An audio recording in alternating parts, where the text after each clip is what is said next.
India, और ये show है अनोखे इंडिया का आईना, जहां लगेगा हुनर का मेला, बेजोड़ जगहें, बेमिसाल लोग।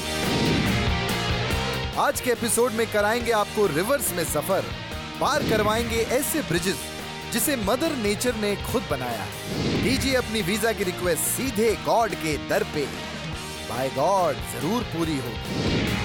और कुछ ऐसे खेलों का मंजर जिन्हें देखकर आप भी कहेंगे कि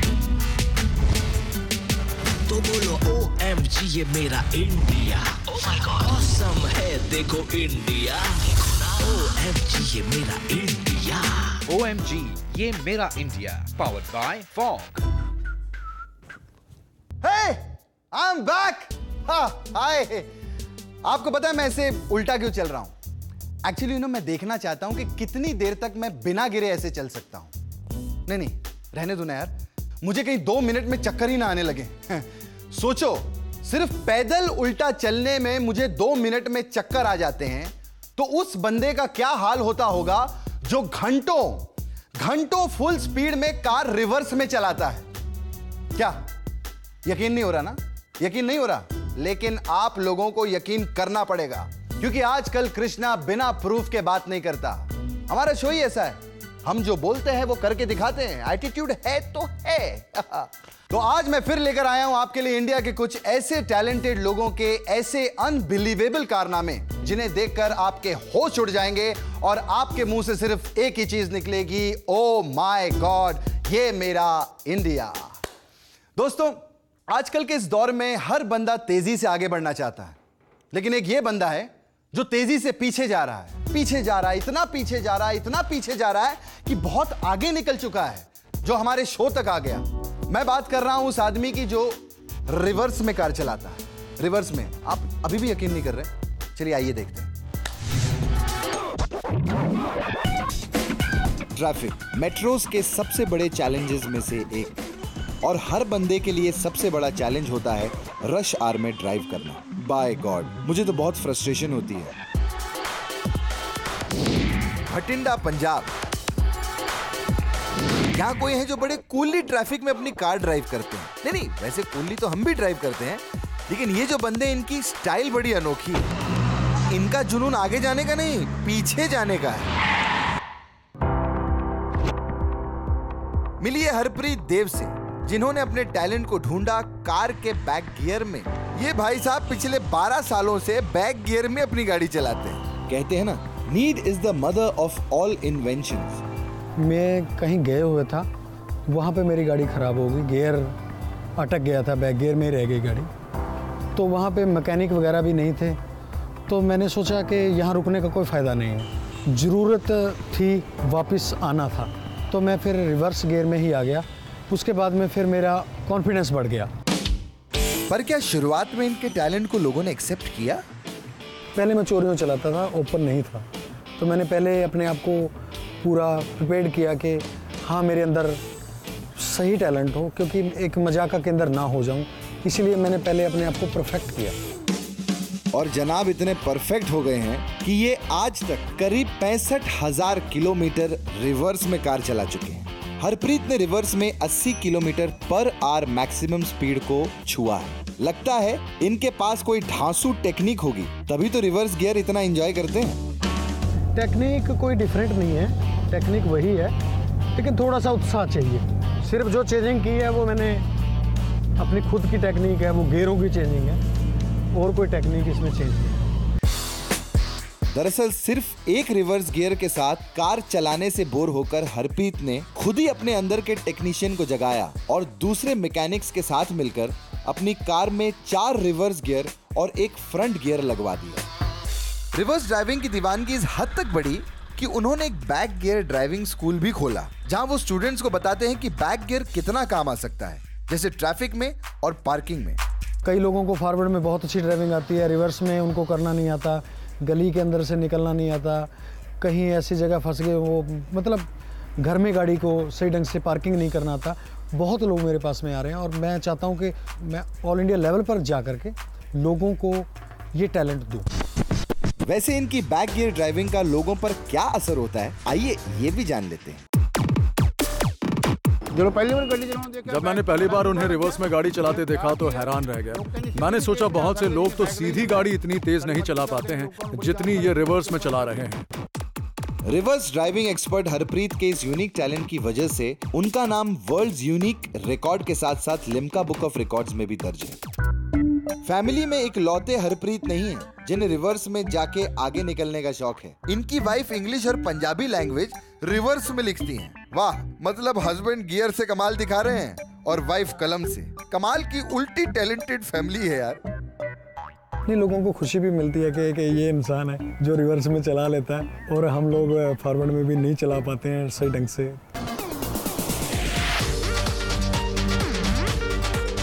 अपनी 4 रिवर्स गियर की कार से करीब 65,000 किलोमीटर रिवर्स ड्राइविंग करने के बाद हरप्रीत की अचीवमेंट पे उनकी फैमिली के साथ साथ हमें भी गर्व है। हम चाहेंगे कि आप ये जुनून इसी तरह बरकरार रखें और देश का नाम नई बुलंदियों तक ले जाएं। OMG ये मेरा इंडिया आपके इस जुनून को सलाम करता है। अमेरिका के जॉन स्मिथ ने 1996 में सुपर हाईवे पर 813 किलोमीटर रिवर्स कार चलाकर रिकॉर्ड बनाया है। और एक है हमारे इंडिया के हरप्रीत देव जी, जिनको कार चलाते देखकर अच्छे लोग कंफ्यूज हो जाते हैं कि पता नहीं चलता कि बंदा आ रहा है कि जा रहा है। वैसे ऐसी गाड़ी चलाने वाले के फायदे बहुत होते हैं। आपका कभी भी कोई पीछा नहीं कर सकता, और तो और आगे से आपकी कोई गाड़ी ठोक भी नहीं सकता। Very safe, very very safe. लेकिन अब मैं आपको जिस जगह के बारे में बताने जा रहा हूं उसे देखकर आप अपना माथा जरूर ठोक लेंगे। देखिए क्या होता है कि देश दुनिया में कई तरह के ब्रिज देखे होंगे आपने। कई ब्रिजेस को देखकर आप आर्किटेक्ट और इंजीनियर को सैल्यूट भी करते होंगे, लेकिन जिन ब्रिज को अब मैं आपको दिखाने वाला हूं उसका क्रेडिट कोई भी नहीं ले सकता सिवाय भगवान के। ईस्टर्न इंडिया की खूबसूरत वादियों वाला स्टेट है मेघालय। यहाँ के ईस्ट खासी हिल्स डिस्ट्रिक्ट के माउलिंगलोंग गांव में एक ऐसी चीज है जो इंसान और नेचर के बॉन्डिंग का ब्यूटीफुल एग्जाम्पल है, living root bridges.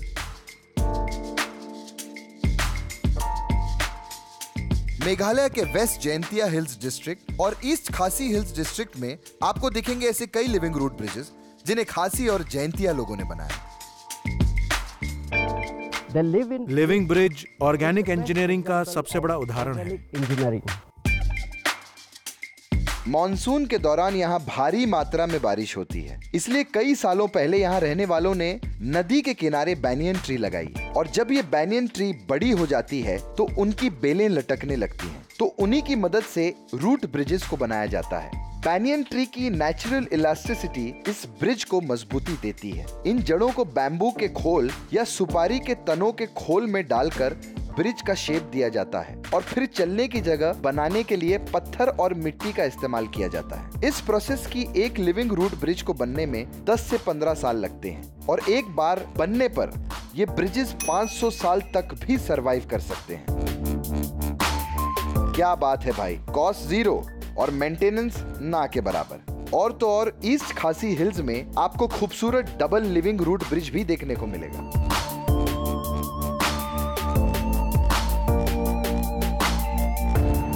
Living root bridge ये प्रकृति के मानव और मानव की प्रकृति पर निर्भरता का एक बेहतरीन उदाहरण है। यह दूसरे शब्दों में यूँ कहे कि ये हमारे लिए जीवनदायी संपदा है। इस 100 साल से भी ज्यादा पुराने ब्रिज की लंबाई है करीब 65 फीट और चौड़ाई है 6 से 8 फीट और मजबूत इतना है कि एक बार में करीब 500 लोग इसे पार कर सकते हैं। सबसे ज्यादा बारिश के इलाकों में से एक मेघालय के इस रीजन में, जहां प्रॉपर्ली इंजीनियर्ड और गवर्नमेंट के बनाए गए कोई ब्रिजेस नहीं है, वहां ऐसे रूट ब्रिजेस की अपनी ही एक खास इंपॉर्टेंस है। इन्हें गांव के लोग रोजमर्रा की जिंदगी में इस्तेमाल करते हैं। जहां की लोगों को मदद खुद मदर नेचर करती है, वहां के लोगों के लिए इससे बड़ा आशीर्वाद और क्या हो सकता है।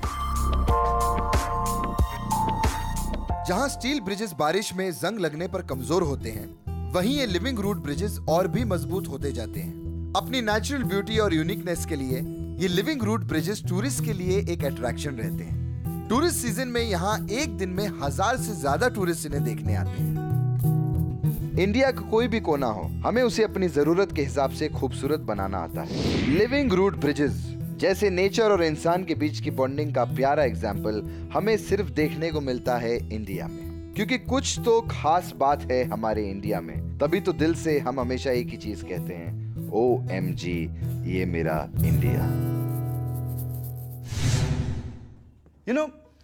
पेड़ ऑलवेज किसी ना किसी तरह हमारी हेल्प करते हैं, कभी लिविंग ट्री ब्रिजेस बनकर, कभी धूप में छांव देकर, और जब पुलिस पीछा कर रही हो तो अपने पीछे छुपा कर भी। ये एक चोर ही जान सकता है। खैर, मैंने तो सोच लिया है, ऐसे 2 पेड़ लाऊंगा, एक अपने घर पे रखूंगा और दूसरा ऑफिस में। कुछ दिनों में खुद का ट्रैफिक फ्री ब्रिज तैयार, क्योंकि मुंबई के ट्रैफिक से बचने के लिए इससे अच्छा और कोई तरीका नहीं हमारे पास। खैर, मेरा तो प्रॉब्लम सॉल्व हो गया। अब आगे बढ़ते हैं अपनी अगली स्टोरी की तरफ, लेकिन उससे पहले लेना चाहूंगा एक छोटा सा ब्रेक। कहीं मत जाइएगा, क्योंकि ब्रेक के बाद आपके फॉरेन जाने की प्रोसेस की टेंशन कम होने वाली है।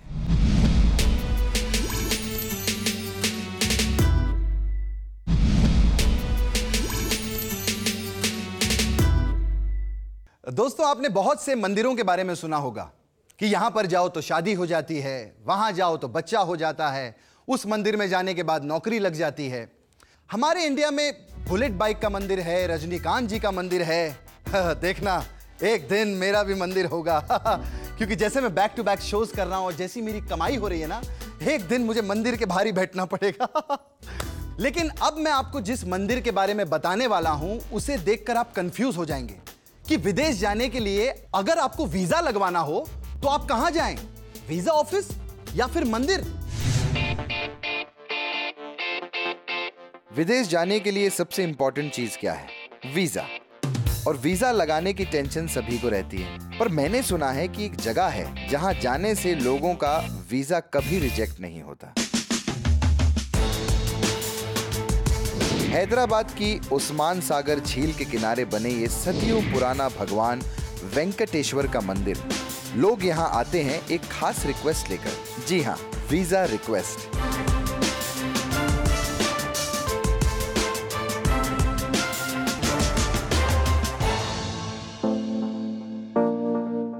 वाह प्रभु, तेरी लीला अपरंपार है। दरअसल 1980s में कुछ कॉलेज स्टूडेंट्स चिलकुर के बालाजी मंदिर आए और 11 परिक्रमा करके उन्होंने फॉरेन में हायर एजुकेशन के लिए वीजा लगाने की मन्नत मांगी।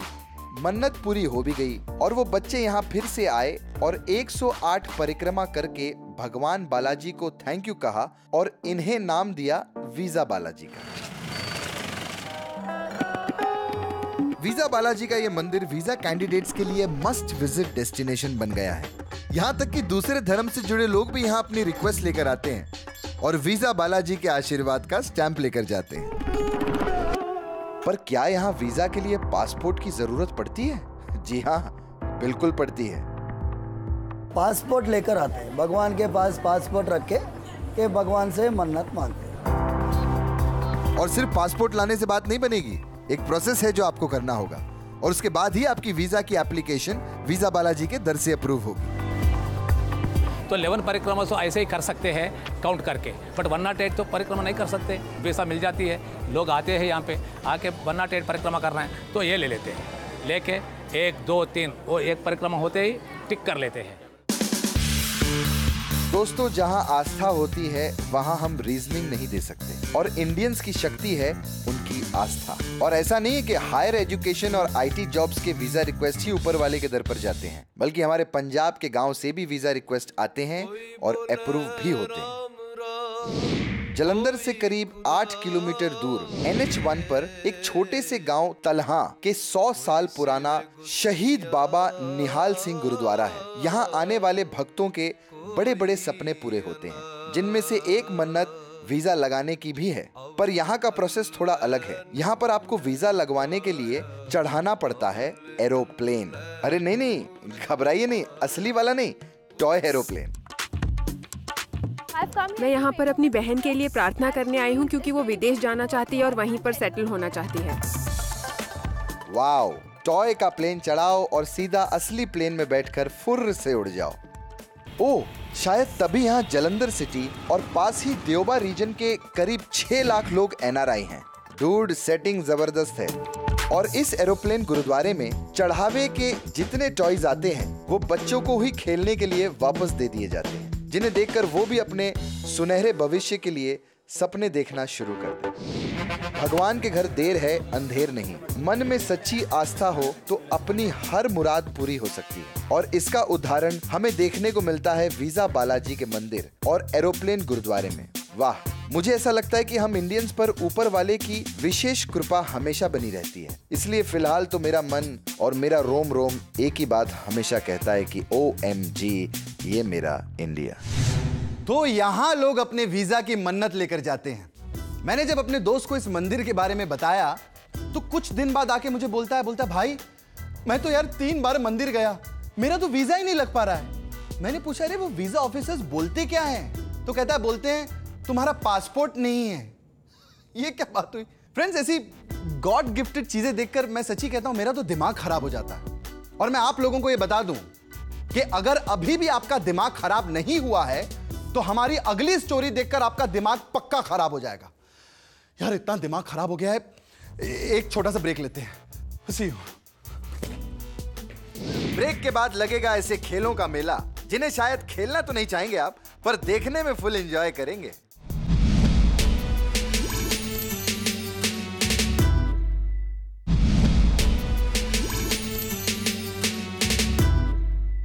दोस्तों, दुनिया में अजीब अजीब तरह के लोग होते हैं। आप सोच रहे होंगे मैं इतना हंस क्यों रहा हूं, क्योंकि मुझसे बड़ा अजीब कोई है ही नहीं इंडिया में। कल एक मेरा दोस्त मुझसे आकर पूछता है, कृष्णा संडे हमेशा छुट्टी वाले दिन क्यों पड़ता है? मैं सच्ची बता रहा हूं, मुझे इतना गुस्सा आया। अगर वो मेरी गर्लफ्रेंड ना होती ना तो मैं उसी वक्त उसे घर से बाहर निकाल देता। क्या करें, गर्लफ्रेंड को कुछ कह नहीं सकते। लेकिन अब मैं आपको एक ऐसे स्पोर्ट्स फेस्टिवल के बारे में बताने वाला हूं। मैं बात कर रहा हूं किला रायपुर स्पोर्ट्स फेस्टिवल की, जिसको पंजाब में रूरल ओलंपिक्स भी कहते हैं। रूरल ओलंपिक्स में मुझे ऐसे ऐसे अमेजिंग खेल देखने को मिले दोस्तों, जिसे देखकर मुझे अपने शो का टाइटल याद आ गया, OMG। ये है किला रायपुर, जहां लोग अतरंगी खेलों की मस्ती में झूम उठते हैं।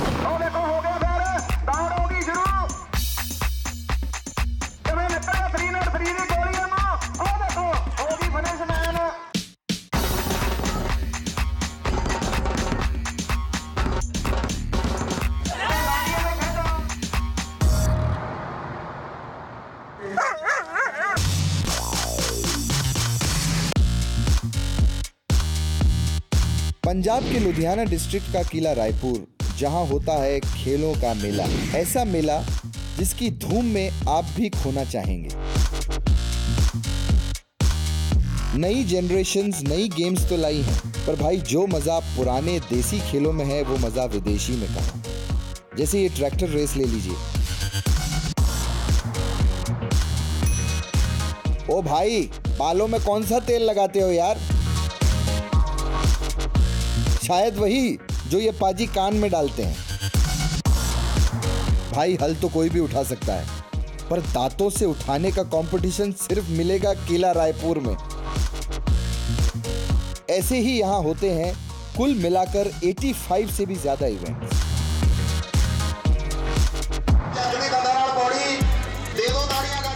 यहां रोज 25 से 30 हजार दर्शक आते हैं। 1933 में इंदर सिंह गरेवाल ने कुछ ऐसे एक्साइटिंग डेयरिंग स्पोर्ट्स इवेंट की शुरुआत की, जिसमें आसपास के गांव के लोग कंपीट करते हैं। मेरे परदादा जी ने भी इस टूर्नामेंट में हिस्सा लिया था। उसके बाद मेरे दादाजी, मेरे पिताजी, फिर मेरे सभी बड़े भाइयों ने भी। अब हमारी अगली पीढ़ी भी इस टूर्नामेंट में हिस्सा ले रही है। आज भी गरेवाल स्पोर्ट्स एसोसिएशन हर साल फरवरी में ट्रेडिशनल और मॉडर्न गेम्स वाला ये 4 दिन का रूरल ओलंपिक्स ऑर्गेनाइज करता है। बच्चे यहाँ से सभी मतलब इंटरनेशनल बच्चे भी आते हैं और नेशनल मेडलिस्ट बच्चे भी यहाँ पे खेलने आते हैं।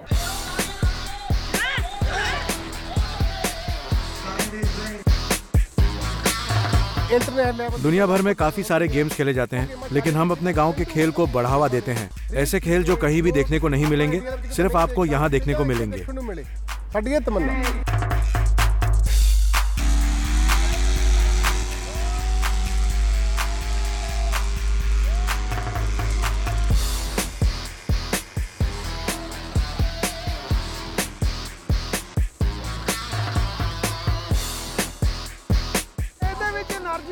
यहाँ हमारा उत्साह दुगना होता है।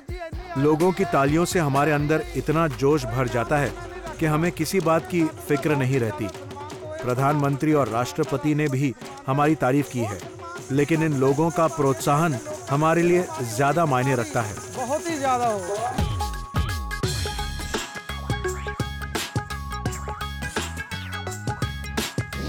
मॉडर्न और रूरल गेम्स का खूबसूरत ब्लेंड, जिसे देखने का मौका आप भी मिस नहीं करना चाहेंगे।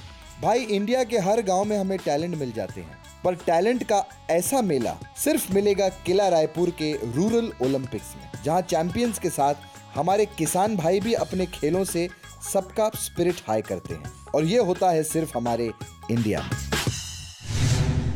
क्या कमाल की बात है कि इन लोगों ने इन सब अमेजिंग चीजों को स्पोर्ट्स बना दिया।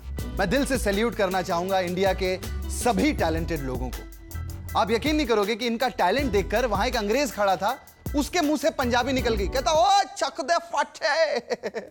लेकिन ये जितने प्लेयर्स हैं, ये हमारे दिल के ब्रांड एम्बेसडर जरूर हैं, और इनके लिए आप भी मेरे साथ कहिए कि ओ माय गॉड, ये मेरा इंडिया। अगर आपके पास इंडिया की ऐसी कोई भी स्टोरी हो जिसे देखकर हम सब बोलें OMG, तो लॉग ऑन करें historyindia.com/OMG या फिर मिस कॉल दे दीजिए इस वाले नंबर पर। Okay, see you, bye bye.